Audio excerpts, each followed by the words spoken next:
നമസ്കാരം. രഞ്ജിത്ത് ഇംഗ്ലീഷിന്റെ പുതിയ ക്ലാസ്സിലേക്ക് ഏവർക്കും ഒരിക്കൽ കൂടി സ്വാഗതം. ഈ വരുന്ന ഡിഗ്രി ലെവൽ പരീക്ഷയിൽ ചോദിക്കാൻ സാധ്യതയുള്ള ഇഡിയംസ് ആൻഡ് ഫ്രേസസ് ആണ് നമ്മൾ ഈ ക്ലാസ്സിൽ ഉൾപ്പെടുത്തിയിരിക്കുന്നത്. അപ്പോൾ നമുക്ക് ആദ്യത്തെ ഇഡിയം നോക്കാം. Chicken and egg situation. Okay, എന്താണ് ചിക്കൻ ആൻഡ് എഗ് സിറ്റുവേഷൻ എന്ന് പറഞ്ഞാൽ എന്താണ്? ഇൻ ദിസ് സിറ്റുവേഷൻ, ഇതൊരു സാഹചര്യമാണ്. എന്താണ് ഈ ഒരു അവസ്ഥ?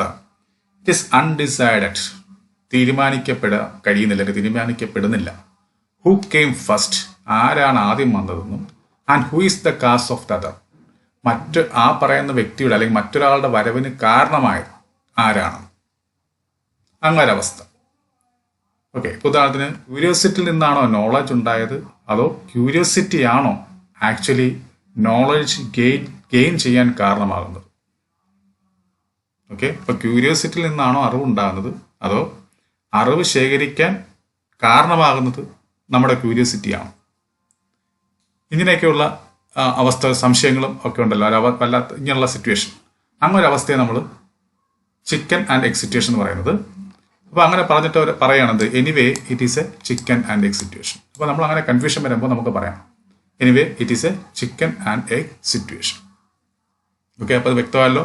അപ്പോൾ in this situation it is undecided who came first and who is the cause of the other. On cloud 9 എന്താണ്?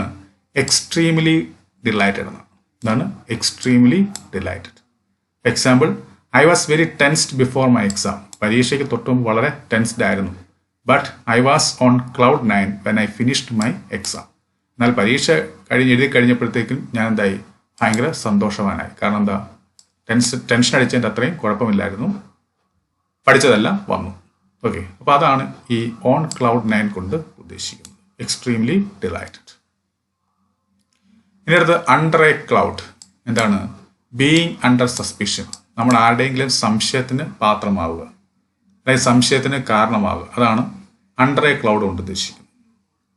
നോക്കാം, after the information got out, ആ ഇൻഫർമേഷൻ കിട്ടിയതിന് ശേഷം he was under a cloud for a long time, കുറേ നേരത്തേക്ക് അവൻ സംശയത്തിന്റെ നിഴലിലായിരുന്നു എന്നാണ് ഉദ്ദേശിക്കുന്നത്. ഓക്കെ, അപ്പം under a cloud, being under suspicion എന്നാണ് ഉദ്ദേശിക്കുന്നത്. ഇനി അടുത്തത് ഹെഡ് ഇൻ ദ ക്ലൗഡ്സ്. എന്താണ് ഹെഡ് ഇൻ ദ ക്ലൗഡ്സ് കൊണ്ട് ഉദ്ദേശിക്കുന്നത്? Not in touch with reality, യാഥാർത്ഥ്യമായിട്ട് നമ്മൾ ചിന്തിക്കാതിരിക്കുന്ന അവസ്ഥ, അതിനെയാണ് നമ്മൾ not in touch with reality എന്ന് പറയുന്നത്. ഇനി അടുത്തത് നമുക്ക് നോക്കുക small cog in a large wheel എന്ന് വെച്ചാൽ എന്താണ്? A man who has a relatively small role in a big picture.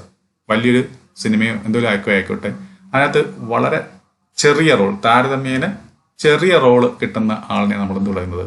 Small cog in a large wheel എന്ന് പറയുന്നത്. Example, Ram works as A clerk in his company. Ram എന്ത് ചെയ്യുന്നു?